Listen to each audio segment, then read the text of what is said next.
कहते हैं पहाड़ों के बीच बसा एक गांव है भैरव नगर। यहां हर साल सावन की अमावस्या की रात राख के तूफान में कुछ न कुछ जल जाता है। लोग कहते हैं वो साधारण राख नहीं बल्कि एक तांत्रिक बाबा की भस्म है जो कभी पिशाचिनी को भस्म करना चाहता था पर खुद भस्म बन गया। बहुत साल पहले एक तांत्रिक बाबा था, बाबा अघोरनाथ। उसकी तपस्या भैरव की पूजा से शुरू होकर पिशाचिनी तंत्र तक पहुंच चुकी थी। लोग कहते हैं वो मृत शरीरों से तंत्र साधना करता था ताकि मृत्यु को भी वश में कर सके। आज की अमावस्या मेरी आखिरी साधना है। अगर पिशाचिनी वश में आ गई तो मैं अमर हो जाऊंगा। गुफा की आग बुझ गई और राख उड़ने लगी। वो पिशाचिनी सामने आई, लंबे बाल, खून से लथपथ दांत और जलती आंखें। मुझे भस्म करना चाहता है? मैं तुझे वरदान देती हूँ अघोरनाथ, अब तू भस्म बनकर भी जिएगा। और फिर बाबा की चीख पूरे जंगल में गूंज उठी। जब तक सुबह हुई गुफा खाली थी, बस जमीन पर एक सड़ी राख की परत बची थी जिसे हवा हर साल 50 साल बाद भैरव नगर में लोग उस कहानी को बस एक कहानी मानते थे। लेकिन हर साल सावन की अमावस्या को गांव के बच्चों में से कोई न कोई बीमार पड़ जाता था, जैसे किसी ने उसकी रूह से गर्म राख डाल दी हो। मत खेलो उस पहाड़ी पर, वहां बाबा की राख उड़ती है। जो भी उस राख को छूता है वो रात में जागता नहीं। गांव का एक नौजवान था अजय, जिज्ञासु, निडर और पिशाचिनी की कहानी पर हंसने वाला। उसने अपने दोस्तों से कहा, राख में क्या डर है? कल अमावस्या की रात मैं खुद जाकर देखूंगा। अजय रात में अकेला ही उस पहाड़ी गुफा तक पहुंच गया। चारों ओर राख बिखरी थी और बीच में एक टूटी हुई कपाल माला पड़ी थी। तो ये है बाबा की भस्म। वो राख अपने हाथ में उठाता है और उसी पल उसके कानों में किसी स्त्री की हंसी गूंजती है। तूने मेरी राख छुई, अब मेरा अंश तेरे भीतर है। अगले दिन अजय बुखार में जल रहा था।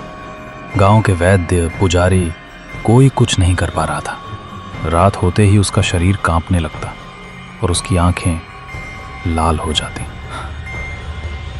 कौन है? मेरे अंदर कौन है? आईने में उसने देखा, उसके पीछे वही पिशाचिनी खड़ी थी जो सालों पहले बाबा को भस्म कर चुकी थी। अजय, अब तू मेरा नया शरीर है। मेरी भस्म अब तेरे जरिए जलेगी। उस रात गांव में फिर राख उड़ी और जिस घर पर राख गिरी वहां किसी न किसी की मौत हुई। जब गांव वाले डर कर भागने लगे, मंदिर के पुजारी ने एक पुरानी तंत्र पुस्तक खोली जिसमें लिखा था, भस्म को भस्म करने वाला केवल वही जो भस्म हुआ था। उसका मतलब बाबा अघोरनाथ की आत्मा अब भी कहीं भटक रही है। पिशाचिनी, तेरा अंत अब मेरी भस्म से ही होगा। गुफा में आग भड़क उठी और पिशाचिनी की चीखें पूरे पहाड़ में गूंज गईं। आखिरी बार हवा में राख उड़ी, लेकिन इस बार वो राख ठंडी थी, शांत। भैरव नगर के लोग कहते हैं उस दिन के बाद अमावस्या की रात राख नहीं उड़ी, लेकिन अगर किसी ने उस पहाड़ी की मिट्टी को छुआ तो उसे अब भी हल्की राख की गंध आती है। क्योंकि भस्म एक बार बनी नहीं थी, वो बस सो गई है। भैरव नगर में सालों से अमावस्या शांत थी। लोग सोचते थे कि पिशाचिनी की राख अब ठंडी हो चुकी है, लेकिन सच्चाई ये थी वो कभी गई ही नहीं। वो बस किसी नए शरीर का इंतजार कर रही थी और अब वो वक्त आ चुका था। गांव की औरतें फिर शिकायत करने लगीं। रात को हवा में राख की बदबू आई थी। कई घरों की दीवारों पर काली राख की लकीरें दिखने लगीं और अजय की मां अब भी अपने बेटे की तस्वीर के सामने दिया जलाती थी। तेरी राख भी मेरी आंखों में बस गई बेटा, तू लौट क्यों नहीं आता? उसी रात दिए की लौ एक पल को नीली हुई और खिड़की के बाहर किसी ने कहा, मां। मां ने दरवाजा खोला और वहां अजय खड़ा था, पर उसकी आंखें राख जैसी धूसर थीं। अजय, तू तो मर गया था। मरा था मां, लेकिन बाबा की राख ने मुझे लौटा दिया है।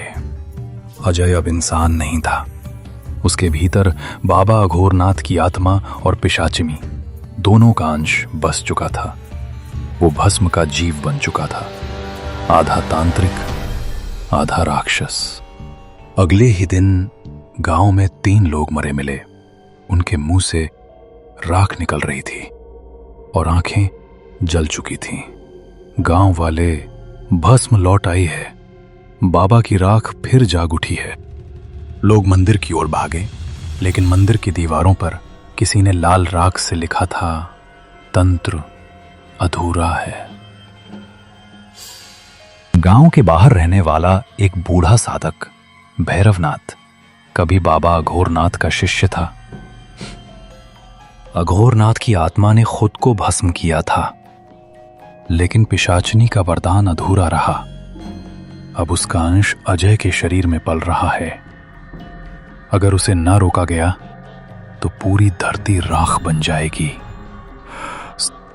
भैरवनाथ ने जंगल के बीच तंत्र मंडल बनाया, चारों ओर दिए जलाए, बीच में राख का घेरा और उसमें रखी अजय की मां की तस्वीर। ओम ह्रीम भस्म रूपिण्यै नमः। अचानक राख के घेरे से अजय का चेहरा उभारता है। मुझे मत बांधो गुरुजी, अब मैं वो नहीं रहा जो मर गया था। भैरवनाथ ने अपनी आंखें खोली। उसके सामने अजय नहीं, बाबा अघोरनाथ का चेहरा था। गुफा फिर से जल उठी। लाख घूमते हुए 2 हिस्सों में बट गई। एक हिस्सा बाबा की आत्मा, दूसरा पिशाचिनी की। तूने मुझे भस्म दिया था, अब मैं तुझे भस्म करूंगा। मैं तेरा वरदान हूँ अघोरनाथ, जिसे तूने खुद बनाया। गुफा के भीतर से एक भयंकर प्रकाश उठा और कुछ क्षणों के लिए भैरवनगर की सारी लाइट्स बुझ गईं। सुबह जब गांव वाले पहुंचे, गुफा में सिर्फ राख थी, लेकिन इस बार राख काली नहीं, सफेद थी। अब तो मेरे बेटे की आत्मा शांत हो गई ना? भस्म शांत है, लेकिन वरदान खत्म नहीं हुआ। उन्होंने देखा सफेद राख के बीच में एक छोटी बच्ची बैठी थी, जिसकी आंखें धूसर थीं। भैरवनगर अब राख से ढक चुका है। लोग कहते हैं वो बच्ची कभी बड़ी नहीं होती। हर अमावस्या की रात वो नदी किनारे बैठी राख से खेलती है, और जब हवा बहती है वो राख फिर से उड़ने लगती है।